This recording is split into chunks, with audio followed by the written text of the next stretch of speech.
Over here. Oh, hi. Hi. I'm trying to video at the same time because you're gorgeous. My wife's in the room, so I'm going to be careful. I just wanted to know what your craziest experience on the Stargate set was, because I'm sure there was a lot of it. Oh, the craziest? Wow. That's like, I could give you my top 100. Yeah, sure, do it. I've got the time. I mean, doing the movie, doing Continuum, by far the craziest thing was living on a moving ice floe in the middle of the Arctic Ocean for 8 days. The massive sense of adventure for that. But that was the movie. You probably want to know within the series itself, right? Oh, no.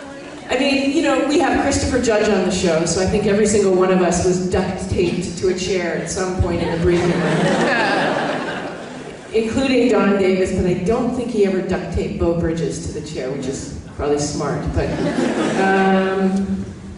I mean, we used to have these moments, and I remember very distinctly in the pilot, Michael Shanks and I running through the woods up in the GVRD, which is the Greater Vancouver Regional District where we shot a lot of the show, with our guns running around, ducking behind, and pew, pew, pew, pew, and looking at each other, and then bursting out in this insane burst of laughter because we were like, we're getting paid to do this. This is like what I used to do with my brothers, and Michael and his brother used to do. Just like.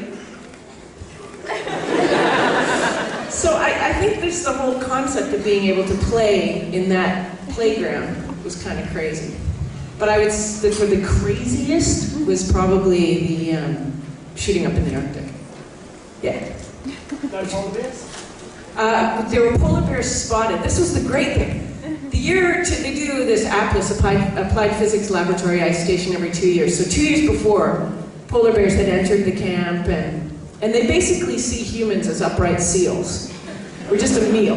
There's no emotion to it. So when we were there, a polar bear had been spotted 14 miles outside of camp, and that's close enough for them to be able to smell us.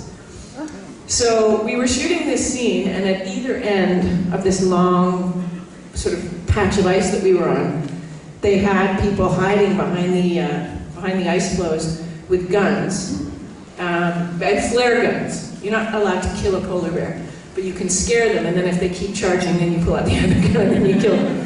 But you have to give them the warning shot first, which is great. And the wind was howling. So the safety guy comes up with a gun on his hip, and he says, okay, so if the polar bear comes from down here, that means they've smelled us, they're curious, they're gonna come check us out.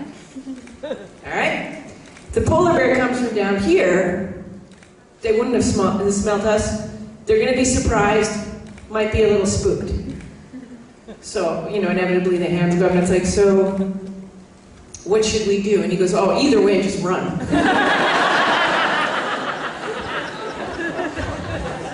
And then he laughed and he said, everyone comes to me, and he's standing up on this iceberg and he's like, I've got the gun, we've got people positioned at either end, but either way, just everyone comes to me.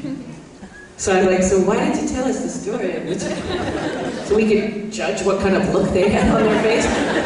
No, I mean, I didn't say that because it's very disrespectful because he was trying to save our lives. But the whole time we're shooting this scene, we've got spotters all the way around us looking for the polar bears. We've got people with, you know, high-powered rifles and what do you call them? Binoculars. And yeah, it was crazy. But we never did have a polar bear into the camp. The scariest part, however, is going to the bathroom at night, to the outhouses, which, for obvious reasons, are a little bit outside of camp. You know, so that it's more comfortable for everyone in camp. But basically, you know, you put on your boots, and you put on your parka, you take your flashlight, and you do this. You scan the horizon, and if anything blinks back at you, then it's a polar bear. So you're not going to the bathroom. In the outhouse, anyways. Yeah, so that was always a treat. You'd always try to double up, but I remember one night, probably about 4 in the morning, just going, oh, I can't.